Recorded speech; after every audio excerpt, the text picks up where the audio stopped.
So since we have seen all these teams play, and but in particular we have seen these.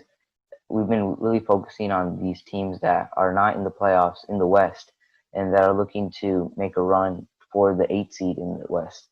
And those teams are the San Antonio Spurs, the Phoenix Suns, the Portland Trailblazers, the Sacramento Kings, and the New Orleans Pelicans. They're all in a hunt for a playoff spot. So which team do you think will make the 8 seed now that half the seeding games have been played? Well, really quickly, let me address the East real quick. I think the Nets and Magic will probably switch. I think the Magic will get the 7 seed and the Nets will get the 8 seed because of how many players have opted out of the return. And now for the West, my pick is the Portland Trailblazers. I think it's very obvious to me. They already went 2-1 in the bubble, and even though they have a tough schedule, it's because they have a lot of really great players.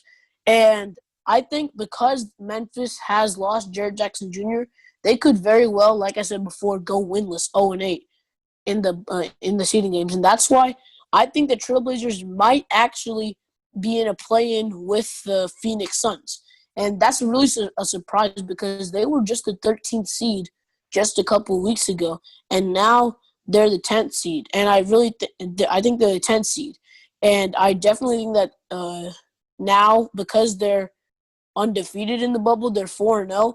They could realistically go 7-1 or 6-2 and get the ninth spot behind the Blazers and play in that play-in.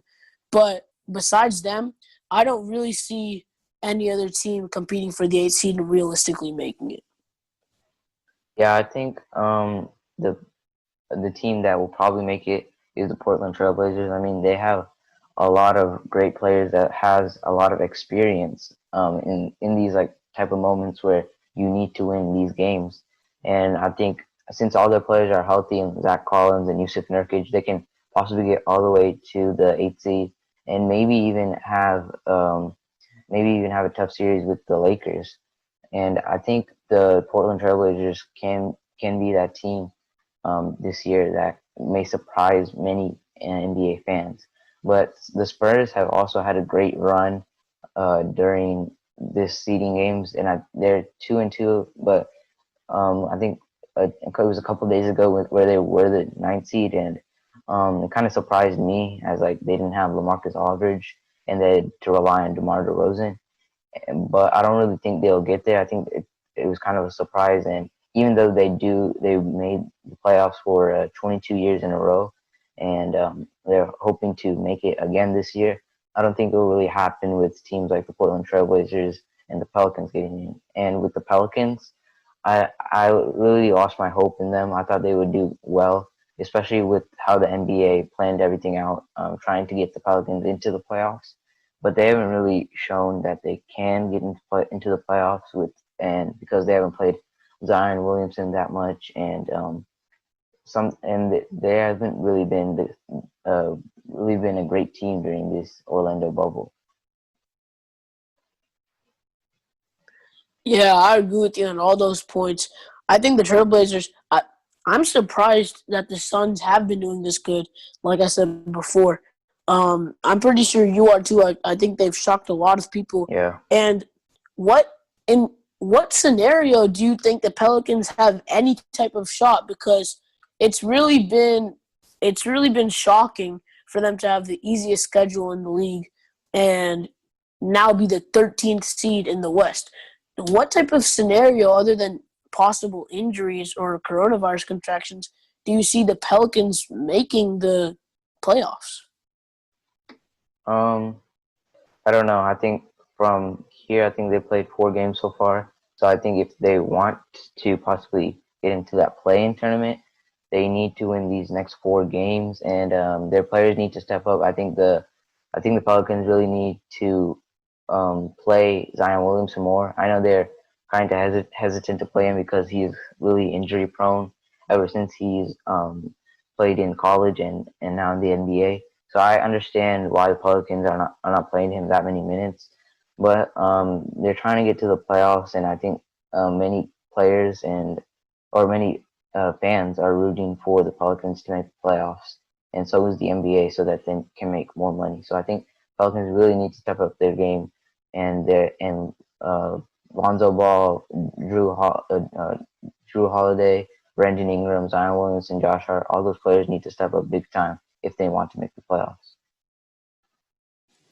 Yeah, I agree with you. They really do need to win the rest of their games because they've lost to the Jazz, they've lost to the Clippers, they've lost to the Kings even.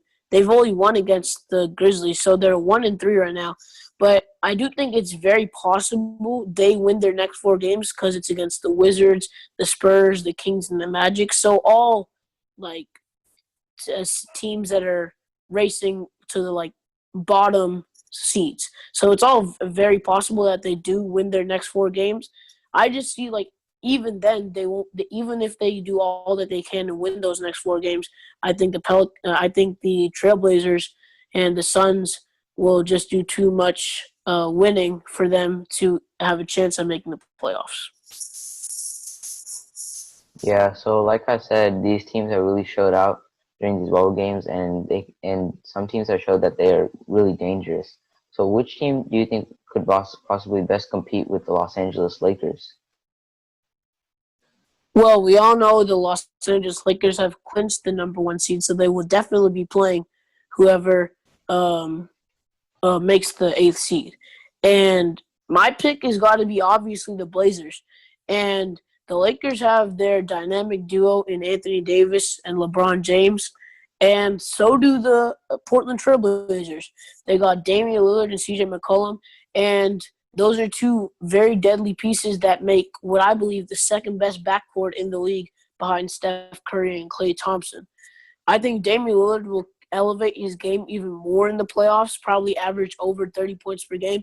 I think CJ will average more than 25 points per game as well. And not only that, the Lakers have role players, and so do the Trailblazers. They have Gary Trent Jr., they have Nasir Little, Anthony Simmons, and Zach Collins.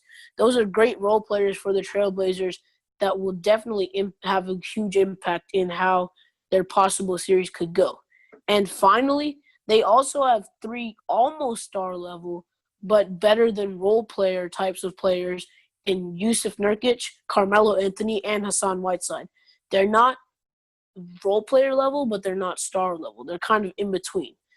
And I think because they have all these players that can make such a difference in a series, I think they realistically could push the Lakers to 6 or 7 games. And maybe, I'm not saying this is going to happen, Jeremy, but maybe they could even eliminate the Lakers because of how much power they have. But overall, I think they could compete very well with the Lakers and could definitely compete more with them than any other team that's racing for the 8th seed in the West. Yeah, I agree with your points there, and I think the Portland Trail Blazers. I think another reason why is because they have a lot of experience as a team. I think all their players have made it to the playoffs. Even Hassan Whiteside with the Miami Heat, and I think this team is really built for. I think this team was built for the playoffs, and they were supposed to be in the playoffs, but because of injuries and just things not going to get together for the Portland Trailblazers, that they haven't really made the playoffs yet. But I think they will as the 8th seed. And you mentioned about how the Portland Trailblazers could possibly eliminate the Los Angeles Lakers, and I agree with you. I think for the Lakers this will be their toughest series, and harder than probably the Los Angeles Clippers series, because this team will be fighting to make it to the second round, because last year they made it all the way to the Western Conference Finals before they got eliminated by the Golden State Warriors. So this team has grit and has and they will fight for that for a chance to play in the second round.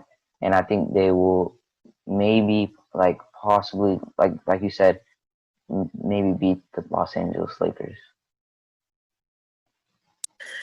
Yeah, I do think they could be a tougher matchup for the Lakers, not because they're better than the Los Angeles Clippers, but because of what they have in terms of their pieces.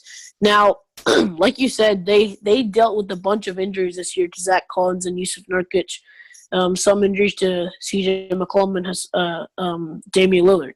But a lot of their players have a lot of continuity with each other because they've played with each other so long. The core of Yusuf Nurkic, Damian Lillard, and CJ McCollum have played for a couple years together. And the Lakers, we all know, have great chemistry. So which one do you think will be more important in this matchup, the chemistry or the continuity? I think it's the chemistry because I think you bond with those players, and once you get the groove going with most of your players and your teammates, I think that really helps you. I mean, we've seen this in the past for with many teams. So I think chemistry is the biggest thing.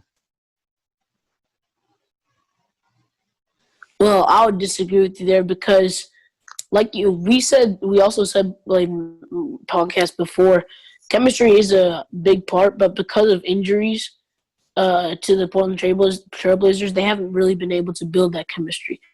But I think a lot of their chemistry is in the fact that they've played with each other so long, which is continuity, and I think that's going to play a big part. Chemistry is a huge part of it, but the experience of knowing each other could be the X factor in a potential series between the Lakers and the Trailblazers.